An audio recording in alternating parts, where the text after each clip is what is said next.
Halo para sahabat kanal hukum Elias Double Note.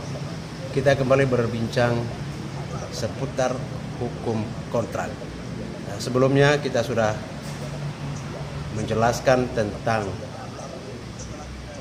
syarat sahnya suatu kontrak atau perjanjian, asas-asas hukum kontrak dan unsur-unsur dalam hukum kontrak. Nah, kali ini kita berlanjut pada yang lebih konkret, yakni perancangan, struktur, dan anatomi kontrak.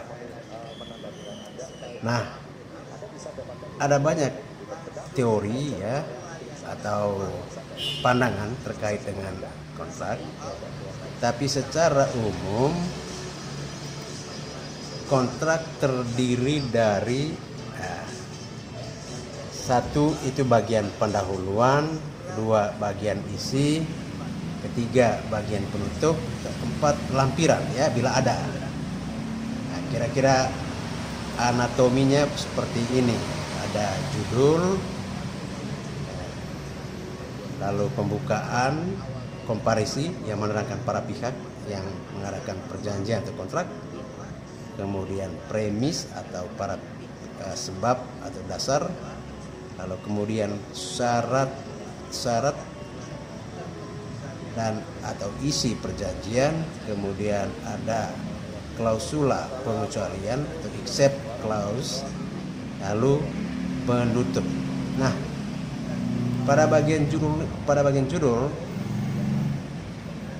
ya, harus mencerminkan jiwa dari perjanjian ya. Kemudian ditulis dalam bentuk singkat dan bahasa baku. Nah, perjanjian tertentu ada penomoran ya. Kita ambil contoh ya, misalnya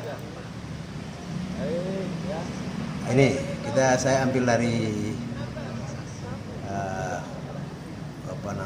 website hukum.tronojoyo.ac.id ya, ini contohnya ya. Ini jadi untuk perjanjian tertentu ada penomorannya. Misalnya begini, surat perjanjian pemborongan pekerjaan nomor sekian nah, dan seterusnya. Lalu itu contoh judul ya. Kemudian perjanjian kredit antara pemerintah Indonesia dan Fortis Bank S.A.N.V Singapore Branch. Nah, misalnya pada bagian pembukaan, itu merupakan awal kata yang menunjukkan tanggal dan tempat terjadinya perjanjian. Contohnya begini, ya, pada hari ini Kamis tanggal 10 bulan September tahun 2020 bertempat di Jakarta.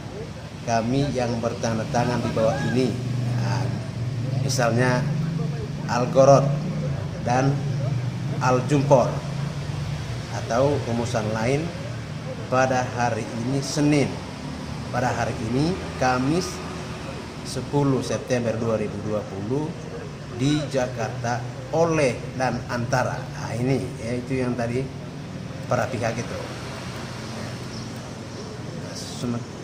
Ini komparisi adalah bagian yang menyebutkan nama para pihak dalam perjanjian, mencantumkan identitas yang menjelaskan kedudukan dan kewenangan para pihak.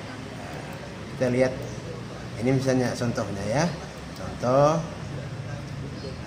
para pihak terlibat nama, misalnya Hayam Buruk, jabatan pemimpin proyek penyediaan dan pengelolaan air bersih Perkotaan Kabupaten Majapahit tahun anggaran 2003, alamat menjalankan jabatan tersebut dan oleh karena itu bertindak untuk dan atas nama pemerintah Kabupaten Majapahit berdasarkan surat keputusan Bupati Kepala Daerah Kabupaten Majapahit. Selanjutnya disebut pihak pertama.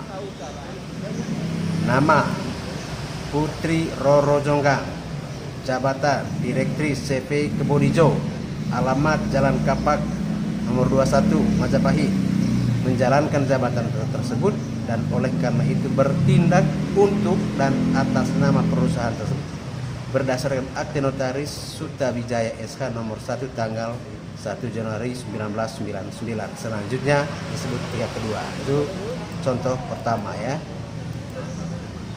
Contoh kedua kalau dalam bahasa Inggris misalnya as made and signed this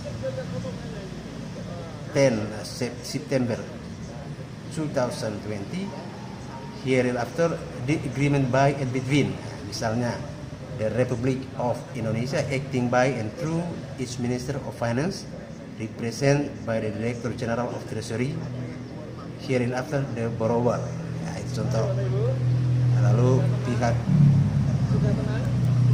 kedua, Fortis Bank, a branch of the Belgian bank organized and existing as public limited liability company under the laws of the Kingdom of Belgium with its register office at Vandenberg, Brussels, Belgium, and established at 63 Market Street, dan seterusnya itu contoh ya.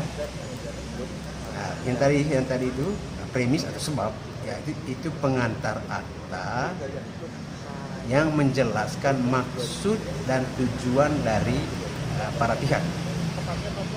Ya, di dalamnya berisi alasan ataupun dasar pertimbangan adanya perjanjian. Nah, disebut juga sebagai konsideran atau latar belakang lahirnya perjanjian. Nah, sebagai catatan, untuk kondisi tertentu, kontrak perlu mencantumkan premis, misalnya perpanjangan kontrak, rekontraktual, dan lain-lain. Nah, sebelumnya ya para pihak menerangkan misalnya bahwa berdasarkan surat keputusan Bupati nomor 55 tanggal 20 Mei 2005 tentang pembangunan gedung pencakar langit yang akan diselenggarakan mulai tanggal 10 Juni 2005 menunjuk pihak pertama sebagai panitia pembangunan, bahwa berdasarkan keputusan rapat panitia pembangunan gedung pencakar langit tertanggal 30 Mei 2005 pihak pertama telah menunjuk pihak kedua sebagai pihak penyedia angkutan proyek. Selanjutnya, kedua belah pihak telah setuju dan sepakat untuk melangsungkan kerjasama penyediaan angkutan proyek pembangunan gedung pencakar langit dengan ketentuan sebagai berikut. Nah, ini contohnya. Ya, itu contoh.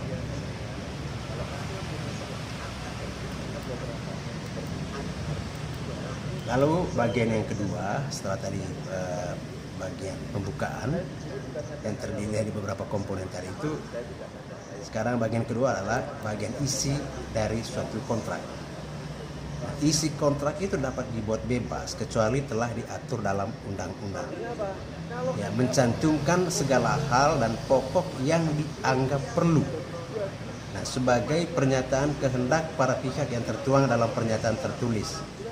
Nah, menjelaskan dengan detail mengenai objek perjanjian, menjelaskan tentang hak dan kewajiban para pihak serta uraian lengkap mengenai prestasi apa yang dilakukan. Kemudian dijelaskan dengan bahasa yang sederhana dan satu tafsir, jangan interpretatif ya. Jika menggunakan istilah teknis sebaiknya mencantumkan definisi atau ketentuan umum. Nah, ketentuan dan syaratnya harus dilaksanakan dalam praktek. Semakin detail semakin bagus ya. Harus memperhatikan asas-asas perjanjian. Nah, ini terkait dengan except clause atau klausa pemusaran. Nah, itu biasanya mengenai hal-hal yang tidak dikehendaki. Misalnya wan prestasi ya, orang tidak melakukan apa yang diperjanjikan. Atau yang kedua overmark atau force majeure. Nah, itu keadaan darurat, keadaan yang ketiga cara penyelesaian sengketa. Nah, ini kan hal-hal seperti ini perlu diatur karena mungkin saja terjadi, ya kan?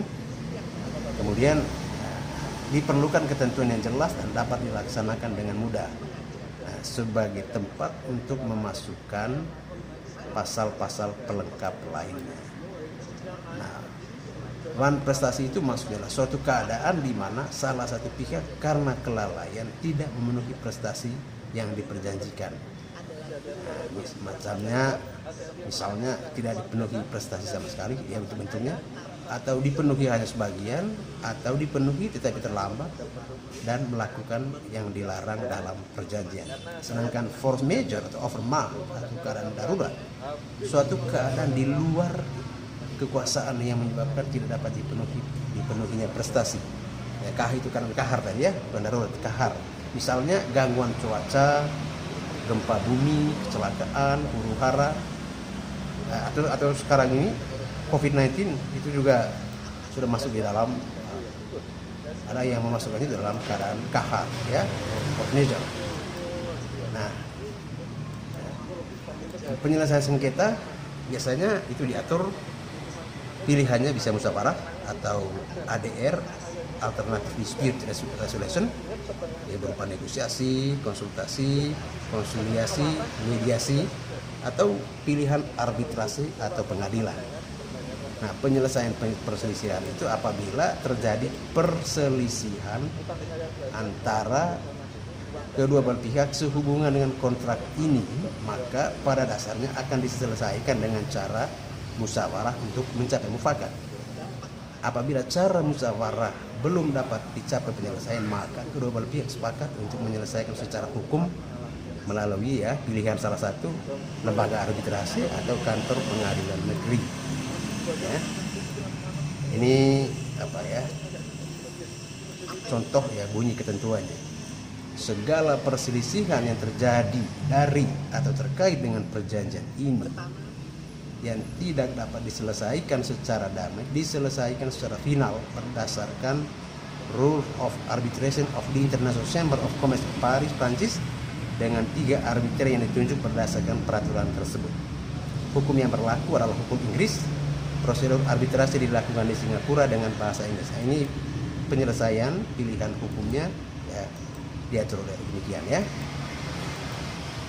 Nah, bagian yang ketiga dari anatomi kontrak tadi itu adalah penutup kontrak ya. Yang pertama secara keseluruhan, yang kedua pengecualian, ketiga pelepasan hak dan pengalihan kewajiban dapat ditulis atau dalam perjanjian pelengkap, kemudian domisili dan jurisdiksi, pilihan hukum dan pilihan forum, lalu penutup. Keseluruhan maksudnya adalah menjelaskan bahwa yang diatur dalam perjanjian itu adalah satu kesatuan yang utuh termasuk pula lampiran-lampirannya. Menyatakan tidak boleh ditafsirkan secara terpisah-pisah. Nah, bisa pula dimasukkan ketentuan peralihan jika terdapat rangkaian perjanjian sebelumnya. Nah, ini contohnya bahwa pasal demi pasal harus ditafsirkan secara utuh dan tunggal mendasarkan pada kontrak tersebut. Bahwa segala turunan atau lampiran dari kontrak tersebut menjadi bagian yang tak terpisahkan.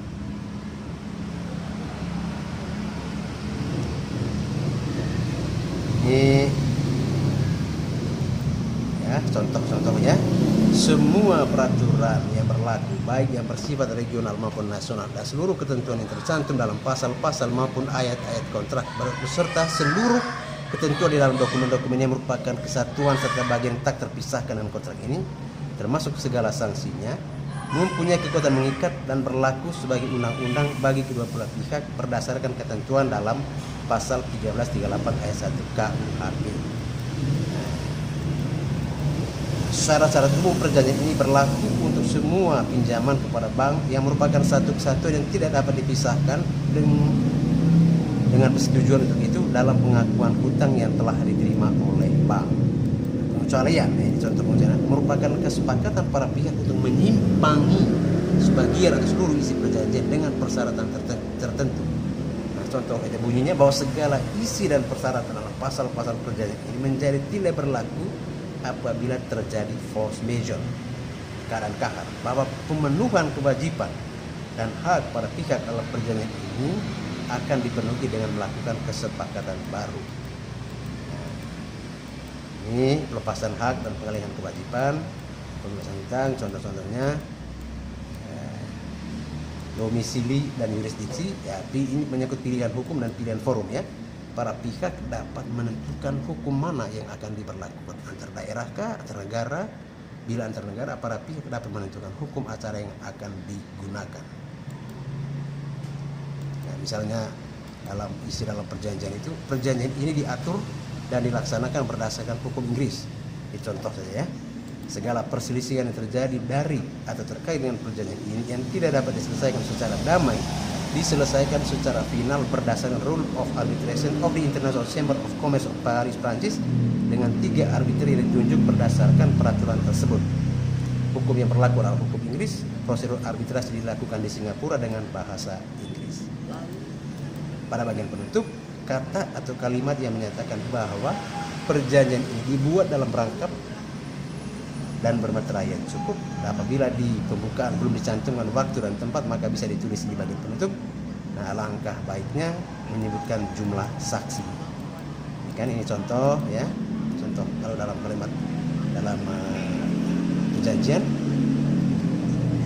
ya, ini yang kebetulan ini dia dalam bahasa Inggris. In witness whereof the parties have caused this agreement to be duly executed in duplicate on the date first written above, for and on behalf of Fortis Bank, jadi untuk dan atas nama Fortis Bank Singapura, cabang Singapura, atau yang sebelahnya untuk atas nama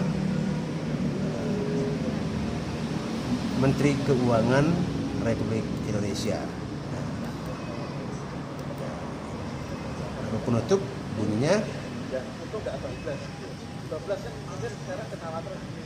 demikian perjanjian ini dibuat berdasarkan kesepakatan kedua pihak dalam keadaan sadar dibuat rangkap 2 bermaterai cukup, masing-masing pihak mendapatkan satu dan mempunyai kekuatan hukum yang sama yang ditandatangani para pihak dengan dihadiri oleh saksi-saksi.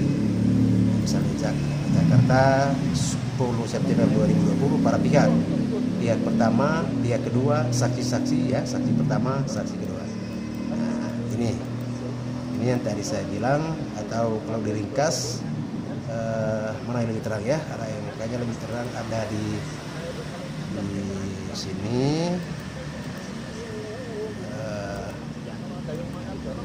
apa ya, menerangkan atau meringkas ya, struktur kontrak itu menjadi 12 hal pokok yang meliputi yang pertama, 1, judul kontrak ya, kemudian pembukaan kontrak, lalu komparisi, keempat resital atau konsideran atau pertimbangan, yang kelima definisi, yang keenam pengaturan hak dan kewajiban ya substansi kontrak, yang ketujuh domisili, yang kedelapan keadaan maksa force majeure atau keadaan kahar, 9 itu kelalaian dan pengakhiran kontrak, 10 pola penyelesaian kontrak, 11 pola penyelesaian sengketa, kemudian 12 penutup, lalu terakhir tanda tangan ya. Kira-kira begitulah ya, kurang lebih draft teknik penyusunan kontrak ya, struktur dan anatomi kontrak ya. Semoga